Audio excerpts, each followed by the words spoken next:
Le Saint-Esprit est venu. Pour quelle raison Dieu veut nous accorder des réveils? Oui, le feu du Saint-Esprit est une valeur divine indispensable. Pour que le feu de Dieu brûle continuellement en nous, il faut que nous veillions à le laisser brûler.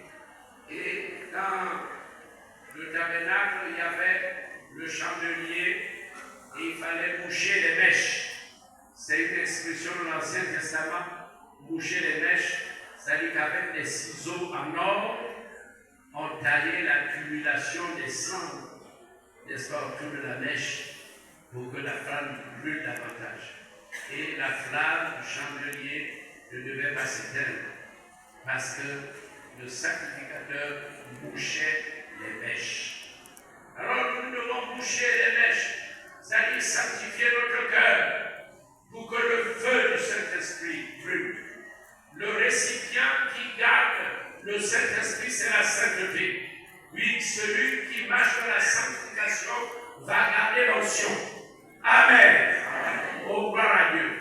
Oui, le Saint-Esprit est venu pour nous donner l'onction pour l'évangélisation. Et nous avons la déclaration du prophète Ésaïe dans Ésaïe 61. Et il s'agissait du Fils de Dieu, et cette prophétie concernait le Messie qui pouvait dire: il m'a oint, c'est-à-dire, là il parle de l'onction. Je vais parler de l'onction. L'onction est la puissance du Saint-Esprit. L'onction. Le Saint-Esprit, ce n'est pas l'onction. Le Saint-Esprit, c'est Dieu. Mais quand Dieu vient, il met l'onction. Cette onction est l'onction de puissance.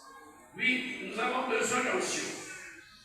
Et Christ a été oint pour prêcher de bonnes nouvelles aux malheureux. Il a été oint pour libérer les captifs.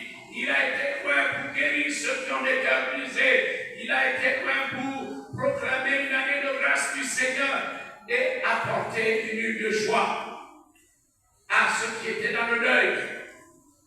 Voyez l'onction. L'onction fait beaucoup de choses. Il y en a qui ne sont pas joyeux, mais l'onction peut te donner une joie ineffable. L'onction peut te donner une joie que tu n'as jamais connue. Quand le Saint-Esprit vient, c'est un esprit de joie, un esprit de faveur. Non, il ne te rend pas timide. Il n'y a pas de timidité dans la puissance du Saint-Esprit. Oui, Dieu veut te donner la force de parler de lui. Tu n'auras pas honte de parler de lui. Tu parleras de lui partout, dans les avions, dans les bus, dans les bateaux. Pendant que tu marches, tu parleras de Jésus à cause de l'onction. Amen, amen. Il y a des onctions. Il y a des onctions. Mais j'aimerais vous parler d'une onction supérieure. D'une onction supérieure. Et je suis en train de demander à Dieu de libérer à moi cette onction supérieure. Cette onction supérieure s'appelle l'ombre du Très-Haut. Voilà. Et l'ange Gabriel vient trouver une jeune fille appelée Marie. Cette femme n'avait pas connu l'homme. Et l'ange lui dit: la puissance du Très-Haut te couvrira de son ombre. Vous voyez, c'est une onction. La puissance du Très-Haut te couvrira de son ombre. Quoi? Une ombre qui peut tisser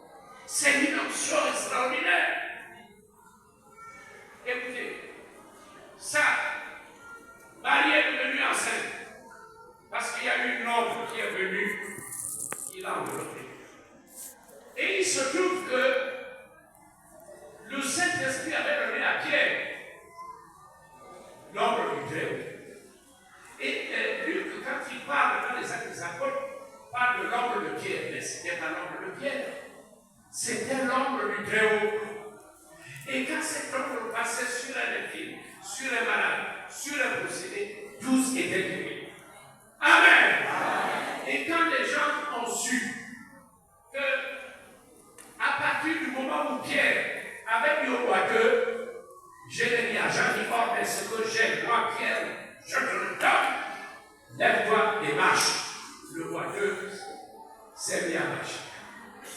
Les gens de Jérusalem et les autres villes ont dit, attendons Pierre quand il va au temple, à la 9e heure.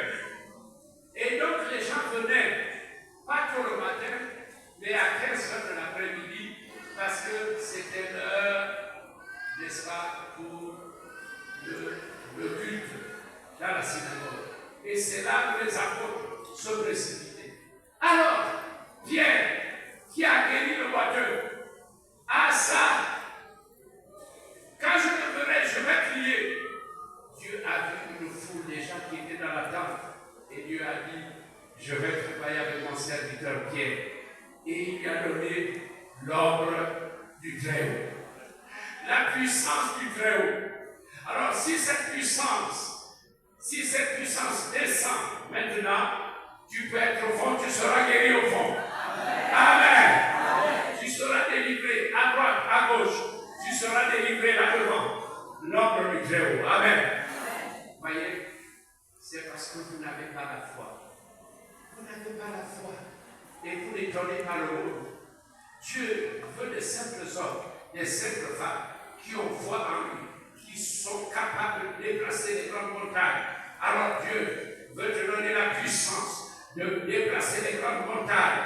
Oui, les barrages vont s'effondrer, les portes fermées vont s'ouvrir, les maladies vont partir, et tu seras guéri, tu seras délivré.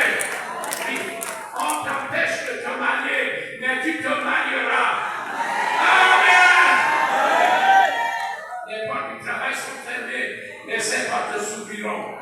Si tu n'as pas un poste budgétaire, Dieu te donnera la sagesse de fabriquer, de faire des gâteaux qui seront bien commercialisés. Oui, ton manioc poussera bien. Hein? Amen. Voilà Dieu, tu prendras un box au marché et il y aura plein de clients dans ton box. Parce que Dieu est avec toi. Je veux que Dieu t'accompagne. Que Dieu se révèle ce matin. Oh, reçois la puissance du Saint-Esprit. Reçois la puissance du Saint-Esprit. Reçois la puissance du Saint-Esprit ce matin. Alléluia. Amen. Amen. Amen. Notre Pentecôte d'aujourd'hui, c'est une Pentecôte de feu. Gloire à Dieu. La Pentecôte d'aujourd'hui nous équipe de la puissance et nous donne une arme nucléaire au-dessus des bombes atomiques qui existent en ce monde. Oui, là, l'uranium enrichi, c'est l'option. L'uranium enrichi, c'est l'option. On défend à l'Iran d'enrichir l'uranium. Mais nous avons ce matin l'uranium enrichi. C'est le feu. C'est une matière combustible qui brûle et qui peut changer l'atmosphère, détruire la vie animale, détruire la vie humaine. Oh oui, nous pouvons, même dans le monde spirituel, oui, brûler, chasser les démons et les jeter dans les trous. Amen, amen. Les démons et les méchants qui sont dans ta famille, la sorcellerie de ta famille, mets le feu là-bas. Oh, gloire à Dieu. Et ils commenceront à dire, mais toi tu es pasteur. Ma soeur, sois le pasteur chez toi. Ma soeur, sois pasteur chez toi. Soyons des pasteurs chez nous. Amen.